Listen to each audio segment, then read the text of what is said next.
ನಮಸ್ಕಾರ ಸ್ನೇಹಿತರೆ. ಸಿಗಂದೂರು ಚೌಡೇಶ್ವರಿ ದೇವಸ್ಥಾನ.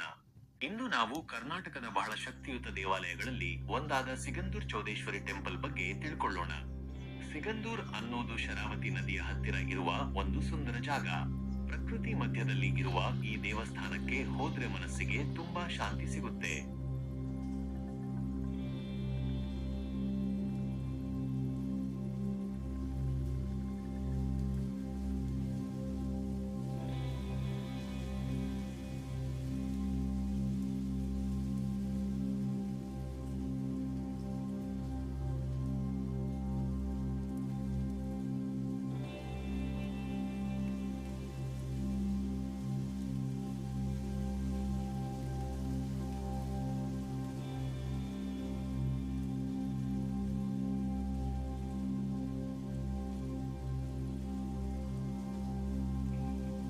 ಆದ್ರೆ ಈ ದೇವಸ್ಥಾನದ ವಿಶೇಷತೆ ಏನಪ್ಪಾ ಅಂದ್ರೆ, ಇಲ್ಲಿ ಅಮ್ಮ ನ್ಯಾಯದ ದೇವಿ ಅಂತ ಪ್ರಸಿದ್ಧಿ. ಯಾರಿಗಾದ್ರೂ ಅನ್ಯಾಯ ಆಗಿದ್ರೆ, ಯಾರು ಮೋಸ ಮಾಡಿದ್ರು, ಅವರು ನೇರವಾಗಿ ಅಮ್ಮನ ಹತ್ತಿರ ಬರುತ್ತಾರೆ. ಇಲ್ಲಿ ಜನ ಒಂದು ಅರ್ಜಿ ಬರೀತಾರೆ, ಅವರ ಕಷ್ಟ ಸಮಸ್ಯೆ ಎಲ್ಲ ಬರದಿ ಅಮ್ಮನಿಗೆ ಸಲ್ಲಿಸ್ತಾರೆ. ಜನ ನಂಬಿಕೆ ಪ್ರಕಾರ ಅಮ್ಮ ಮುಂದೆ ಸುಳ್ಳು ಹೇಳೋದು ಆಗೋದಿಲ್ಲ, ತಪ್ಪು ಮಾಡಿದ್ರೆ ಶಿಕ್ಷೆ ಖಚಿತ ಅಂತ ಹೇಳ್ತಾರೆ. ಹಲವಾರು ಜನ ಹೇಳೋ ಪ್ರಕಾರ ತಮ್ಮ ಹಣ ಕಳೆದು ಹೋಗಿತ್ತು, ವಸ್ತುಗಳು ಸಿಗ್ಲಿಲ್ಲ, ಆದ್ರೆ ಅಮ್ಮನಿಗೆ ಪ್ರಾರ್ಥನೆ ಮಾಡಿದ್ಮೇಲೆ ಮತ್ತೆ ಸಿಕ್ಕಿದೆ ಅಂತ ಅನುಭವ ಹಂಚಿಕೊಂಡಿದ್ದಾರೆ. ಇಲ್ಲಿ ಬರೋಕೆ ಕೂಡ ಒಂದು ವಿಶೇಷ ಅನುಭವ ಇದೆ. ಹಿಂದೆ ದೋಣಿ ಮೂಲಕ ನದಿ ದಾಟಿ ಹೋಗ್ಬೇಕಾಗಿತ್ತು, ಈಗ ರಸ್ತೆ ಇದ್ದರೂ ಆ ಪ್ರಯಾಣದ ಫೀಲ್ ಇನ್ನೂ ಇದೆ. ಅರಣ್ಯ ಮಧ್ಯದಲ್ಲಿ ನದಿ ಹತ್ತಿರ ಇರುವ ಈ ದೇವಸ್ಥಾನ ನಿಜವಾಗಿಯೂ ಒಂದು ದೈವಿಕ ಸ್ಥಳ ಅನ್ನಿಸ್ತದೆ. ಸ್ನೇಹಿತರೆ, ಇದು ನಂಬಿಕೆಯ ವಿಷಯ, ಆದ್ರೆ ಇಲ್ಲಿ ಜನರ ಭಕ್ತಿ ತುಂಬಾ ಗಟ್ಟಿಯಾಗಿದೆಯೇ. ಜೀವನದಲ್ಲಿ ಒಮ್ಮೆ ಆದ್ರೂ ಸಿಗಂದೂರ್ ಚೌಡೇಶ್ವರಿ ಅಮ್ಮನ ದರ್ಶನ ಮಾಡೋ ಅವಕಾಶ ಸಿಕ್ಕಿದ್ರೆ ಮಿಸ್ ಮಾಡ್ಕೊಳ್ಬೇಡಿ.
ನಿಮಗೆ ಈ ವಿಡಿಯೋ ಇಷ್ಟವಾದ್ರೆ ಲೈಕ್ ಮಾಡಿ, ಶೇರ್ ಮಾಡಿ ಮತ್ತೆ ಸಬ್ಸ್ಕ್ರೈಬ್ ಮಾಡೋದನ್ನ ಮರೆಯಬೇಡಿ. ಧನ್ಯವಾದಗಳು.